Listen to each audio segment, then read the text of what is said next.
In the darkness before dawn, before the parades, before the fireworks, the sky opened over Texas, and the Guadalupe River roared. What followed wasn't a storm, it was an ambush. A wall of water nearly 30 feet high smashed through central Texas, drowning entire neighborhoods and shattering families forever. More than 80 people are confirmed dead. Around 28 of them were children. Dozens remain missing, and many from a single summer camp.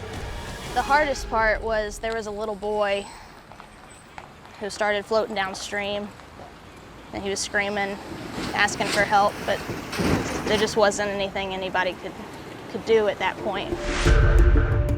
What happened in Kerr County is now one of the worst flash flood disasters in Texas history, and one of the most haunting questions remains.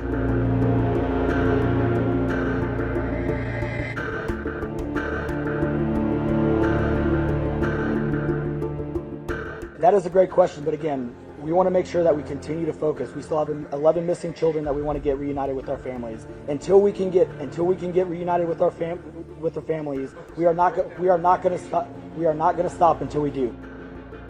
The signs were there. Wednesday, Texas emergency managers activated response resources. Thursday, 1:18 p.m., the National Weather Service issued a flood watch for Kerr County and surrounding regions. Forecasts warned of 5 to 7 inches of rain. Not ideal, but not catastrophic. But by midnight, that changed. 1:14 a.m., Friday, the first flash flood warning hit. 4:03 a.m., an emergency flood warning was issued, the highest level. 5:34 a.m., the Guadalupe River was in full revolt, and the warnings became dire. In just 45 minutes, the river rose. There was no time to evacuate.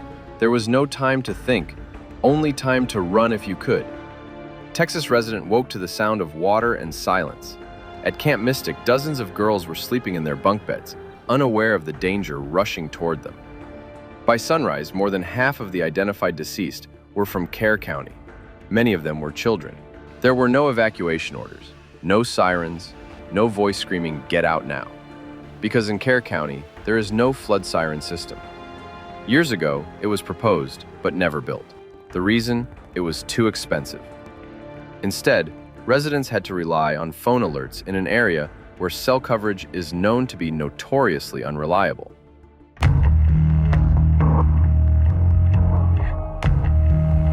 At a press conference days later, officials insisted no one expected this.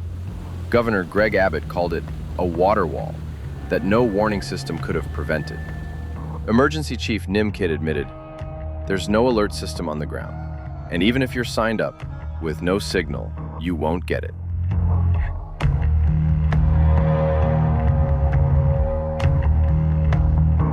The National Weather Service stands firm.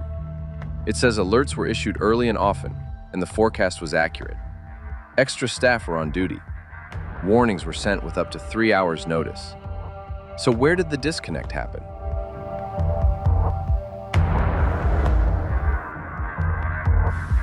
The cracks run deeper than Kerrville.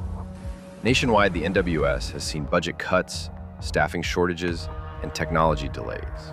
Weather balloons, essential for forecasting, are being launched 20% less often than before. Key positions remain unfilled.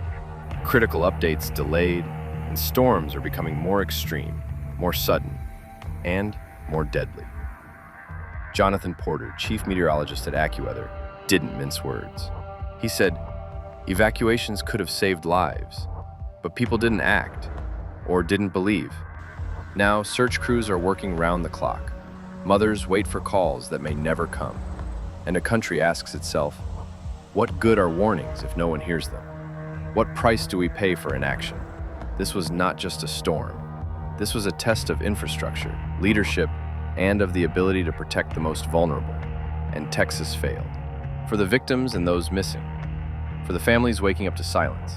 For a community drowning not just in floodwaters, but in regret. Because when the water came, there was no one left to warn them.